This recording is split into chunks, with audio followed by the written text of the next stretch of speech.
Você vai dormir depois de ver isso? Eu duvido. A noite chega, o silêncio toma conta da casa. Você fecha os olhos, mas a sua mente não descansa. Ela vagueia por corredores escuros da história. Corredores onde o horror é real, onde a maldade humana não tem limite. Existem histórias que não foram feitas para serem contadas sob a luz do dia. Em meados do século XIV, esse assassino silencioso desembarcou na Europa. Ele viajava nos porões dos navios, escondido em pulgas que infestavam os ratos. Mas quando ele chegou, o mundo nunca mais foi o mesmo. Eles a chamaram de peste negra, uma doença que transformava o corpo em um mapa do inferno. Cerca de 200 milhões de pessoas. Você tem noção do que é isso? 1/3 da população da Europa, varrida do mapa. O horror tem nome e sobrenome. Agora, nós vamos falar de um homem. Um único homem. Estamos falando do ser humano que, segundo muitos historiadores, tem mais sangue nas mãos em toda a história. O nome dele ainda causa arrepios. Genghis Khan. Ele era uma força da natureza. Bota na conta dele.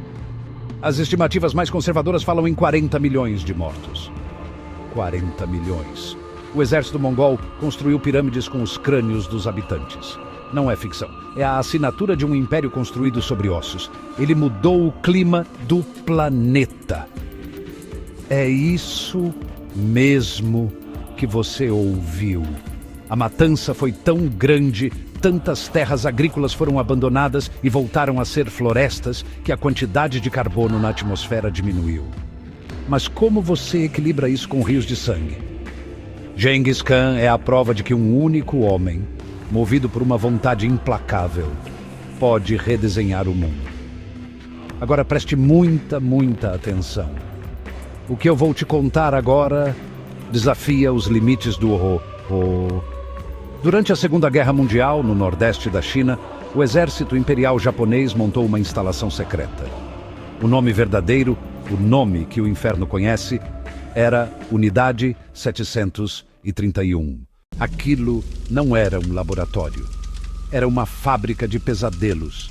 O que aconteceu lá dentro faz qualquer filme de terror parecer uma brincadeira de criança. Sob o comando do general Shiro Ishii, médicos e cientistas japoneses realizaram os experimentos mais sádicos que se pode imaginar. E as cobaias eram seres humanos. Os Maruta eram infectados com as piores doenças: peste, antraz, cólera. E depois eram vivissecados, abertos vivos, sem anestesia, para que os cientistas pudessem observar o efeito da doença nos órgãos. Shiro Ishii e seus principais cientistas receberam imunidade. Imunidade! Os Estados Unidos, em troca dos dados das pesquisas, deram a eles um passe livre. Em 1959, nos Montes Urais, na Rússia, algo terrível aconteceu. 9 experientes esquiadores estudantes universitários partiram para uma expedição.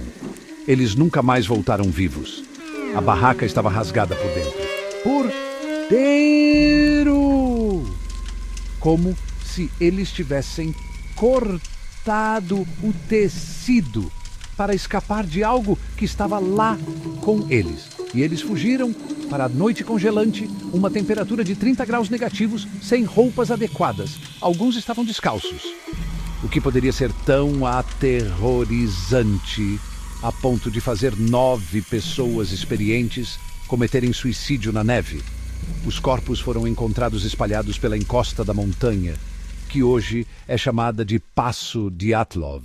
No final dos anos 60, a Califórnia vivia sob a sombra de um fantasma.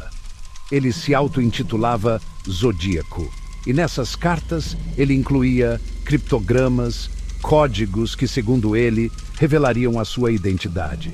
Em um dos ataques mais bizarros, ele usou um capuz de carrasco, preto, com o símbolo do Zodíaco costurado no peito. O grande mistério O que torna essa história tão frustrante é que ele nunca foi pego. Nunca. Nós caminhamos por vales de sombras, falamos da praga que cobriu o mundo de preto, do conquistador que construiu pirâmides de crânios, da ciência que se tornou tortura. E agora, no silêncio da noite, o que fica? Fica a pergunta: o que todas essas histórias nos dizem sobre nós mesmos? Ou são apenas o reflexo mais honesto do que se esconde sob a nossa pele? A verdade, meu amigo, é que o monstro não está lá fora. Ele está no espelho. Cada um desses mistérios é um capítulo da nossa própria biografia sombria. Essa é a nossa dualidade. O anjo e o demônio, que moram no mesmo corpo. Então, quando você apagar a luz hoje à noite e o único som for o da sua própria respiração, lembre-se dessas histórias para entender a profundidade do abismo e que não te deixa dormir.